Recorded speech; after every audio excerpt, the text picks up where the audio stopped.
नमस्कार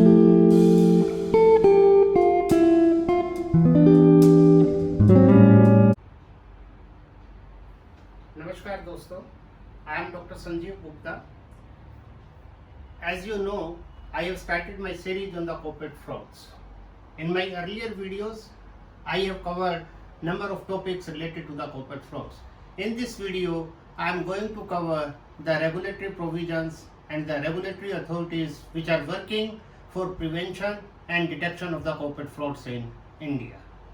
Friends, in my earlier videos, I discussed about the concept of fraud, the types of frauds, the regulatory provisions, the consequences of fraud, and how the fraud is culminated. Now, in my last video on the series of corporate fraud, I will discuss about what are the regulatory measures provided in Indian economy to prevent and curb the frauds.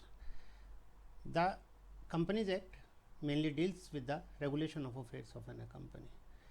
This act itself provides guarantees to the investors as well as regulate the affairs of the company in such a manner so that the investors can get their dues whenever it's due. The real owners of a company is the shareholders, the investors, but the management of the company, because the company is an artificial person, are run by the natural persons to whom we can say that the board of directors. So, the board of directors sometimes abuses their position to earn money in illegal manner at the cost of the investment of the stakeholders.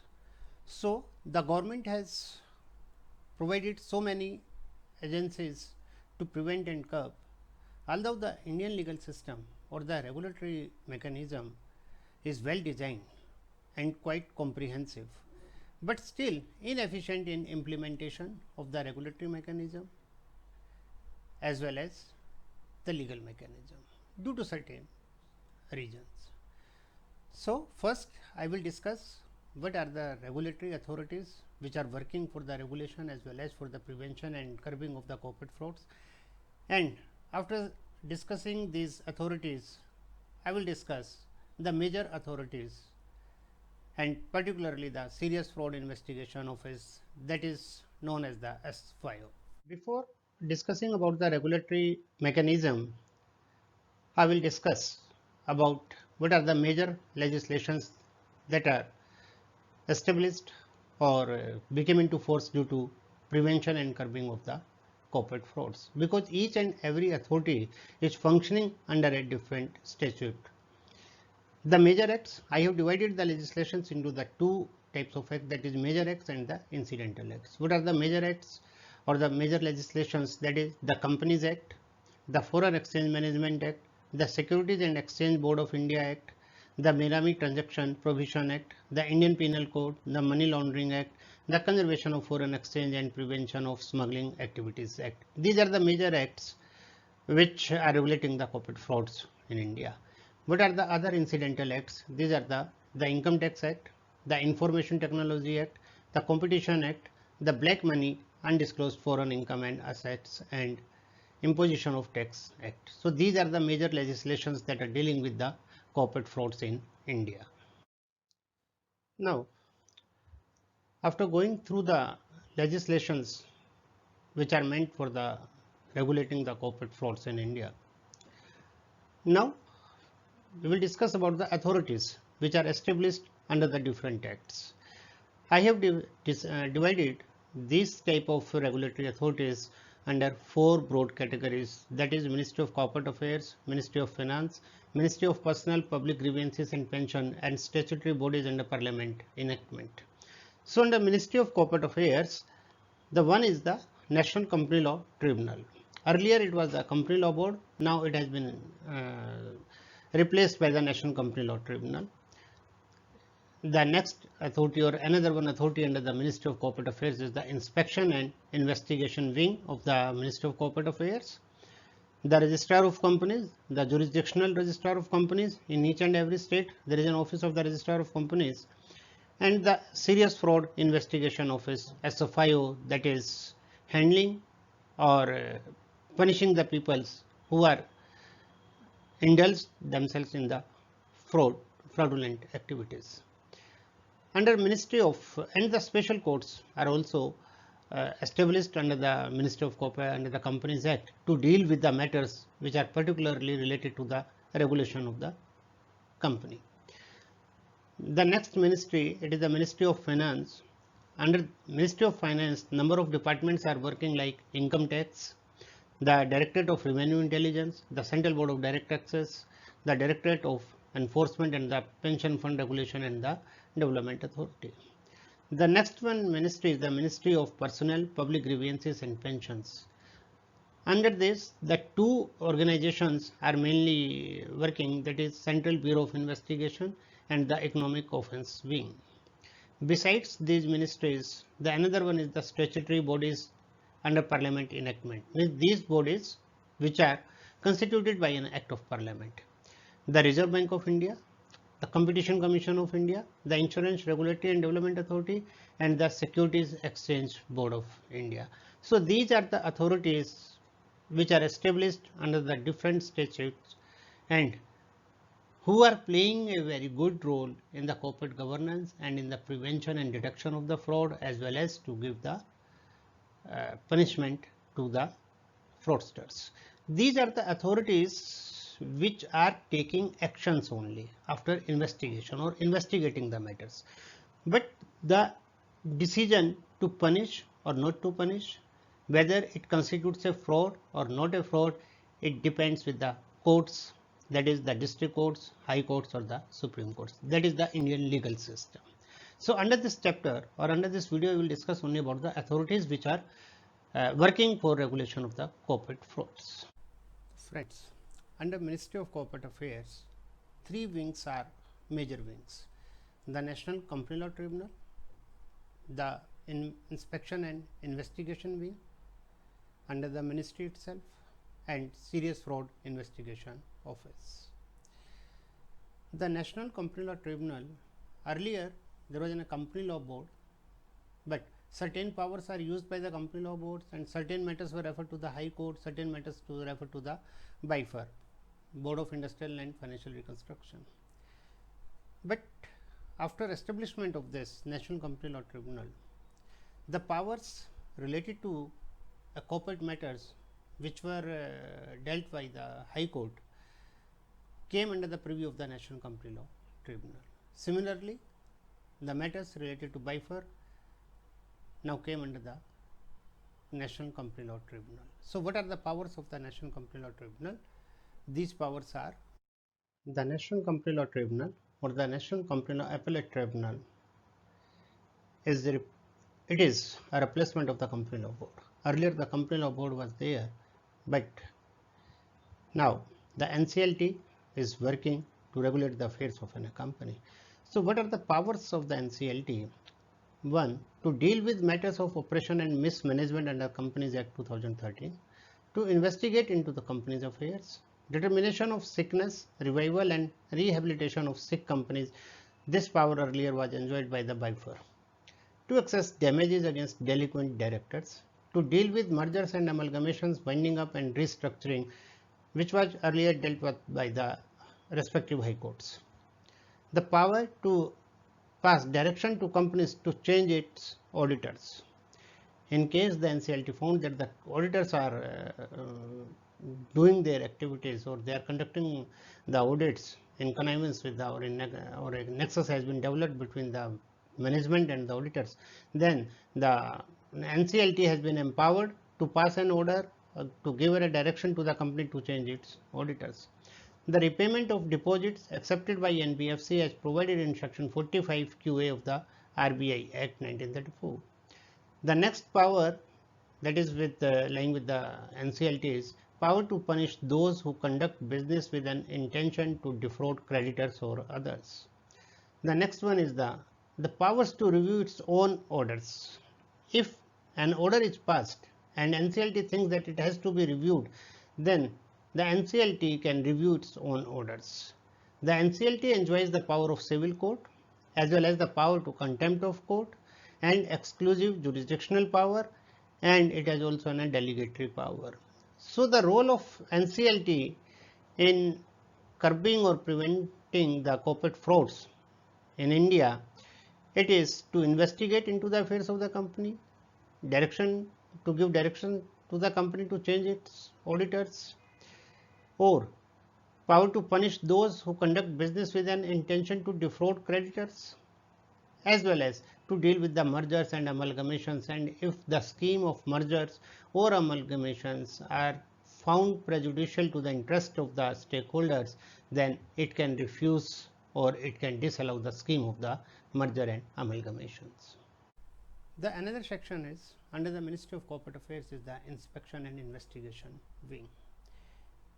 Each and every company is required to file its financial statements with the jurisdictional registrar of companies. Although it is filed on a MCA portal, but the documents are related with the company are inspected by the concerned or jurisdictional registrar of companies. Whatever documents are filed by a company, it can be inspected by the registrar of companies, and the registrar of companies can ask for further information if he has any doubt on the information or documents furnished by a company with them. But after inspecting the documents, if the registrar of companies found some objectionable points, it can refer the matter to the ministry itself, and then the investigation wing comes into the picture. So, the inspection is done by the registrar of companies, while the investigation is done by the ministry itself. So, what are the powers or what is the inspection and investigation? This is discussed through slides. So, what is the difference between the inspection and investigation? Inspection can be done either by the registrar or by officer of the central government or SEBI. SEBI means Securities and Exchange Board of India. While the investigation can be conducted by only competent person appointed as inspectors by the central government. The central government means the Ministry of Corporate Affairs or any ministry. The inspection is characterized by the visit to determine where there is a compliance within the given statute, while in investigation it is found that whether there is a breach of the act. So, the inspection is done on the basis of the documents and information filed with any authority, while the investigation is done when some objectionable things are found during investigation. In my earlier videos, I described that the frauds are committed by any person with the connivance of any persons. So, the delinquent directors with the connivance of professionals, unscrupulous professionals, commits the fraud. So, under the Companies Act 2013, a very good provision has been introduced by the government that the inspectors, the registrar of the companies have been empowered to search the premises of KMP. KMP means the managing director, whole-time director, chief financial officer, chief executive officer, company secretary, like that, and auditors of the company, the statutory auditors of the company, and the company secretary in practice. So, these two professionals, if they are also involved, they are found that they were the part of the fraudulent activities, the registrar has been empowered to search the premises of these auditors as well as the company secretary in practice. If he is satisfied that the business of the company is conducted in a fraudulent manner, he can order for an inquiry. Then the investigation starts. The report is submitted to the central government. After inspection, after making the inspection, the registrar submit its report to the central government. After going through the report and on the basis of the documents, if it is found that the investigation is required, then the central government conducts the investigation into the affairs of the company. So, once the report submitted by the registrar of companies on the basis of the inspection done by it, the central government can order investigation on the basis of the report submitted by the registrar, or the central government can order investigation on the basis of the intimation by company after passing a special resolution or in the public interest. The inspector appointed by the central government can investigate the affairs of holding as well as the subsidiary company also, and a company which is managed by the managing director of the investigating company. It means the inspector appointed by the central government during the course of investigation is empowered to investigate the company itself as well as the company's which are the holding and subsidiary companies of the investigating companies, and the companies which is managed by the managing director of the investing company. The central government can take action on the basis of inspector's report for winding up, misfeasance, recovery proceedings, etc. The next authority under the Ministry of Corporate Affairs is the Serious Fraud Investigation Office, that is known as the SFIO. Only this is an organization which is working for the prevention and the detection of the corporate frauds. Only serious frauds are dealt by SFIO. Earlier, it was established by a government resolution, but the Companies Act 2013 has itself has a provision for the establishment of the Serious Fraud Investigation Office, and the same office which were established through a government resolution was established or known as the Serious Fraud Investigation Office, established under the provisions of the Companies Act 2013. The powers, the role of SFIO is discussed through these slides. SFIO, earlier established by government order by resolution, but now it is constituted under the Companies Act 2013. The main purpose to constitute the Serious Fraud Investigation Office is to investigate frauds relating to affairs of a company. This office is headed by the director and consists of expert persons of ability, integrity and experience in corporate affairs, banking, taxation, forensic audit, capital market, information technologies, law, etc. The SFIO submits its investigation report to the central government once the investigation is completed by this office. The central government can direct the SFIO to prosecute the company and its officers or employees who are indulged in the fraudulent activities. The investigation report, deemed to be a part report filed by a police officer under the Code of Criminal Procedure 1973, means when a crime is committed, an FIR is filed, and on the basis of the FIR, a report is filed with the concerned court. Similarly, under the investigation report, it is deemed to be a report filed by a police officer under Section Code of Criminal Procedure.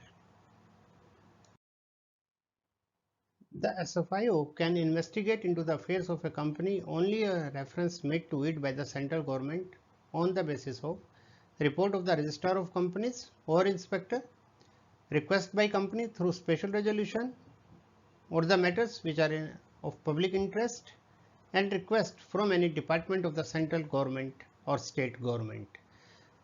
The point here is to be noted that the SFIO suo motu cannot take the matters of investigation, cannot investigate the affairs of a company suo motu. It can investigate only on a reference made to it by the following departments. As the SFIO can investigate the affairs of a company only on the basis of the cases referred by the registrar, the central government, or which are of in public interest, or any departments. Now, what are the criteria for referring the cases to the SFIO by the central government? The cases which are of complexity in nature and interdepartmental and multidisciplinary ramifications. The next one criteria is the substantial involvement of public interest to be judged by size, either in terms of monetary misappropriation or in terms of persons affected.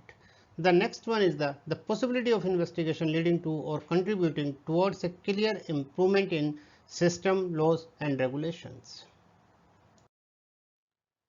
Any investigation done by SFIO, then no other investigating agency can do the investigations. Means if a matter is investigated in relation to affairs of a company is under SFIO, then no other investigating agencies can do further investigation.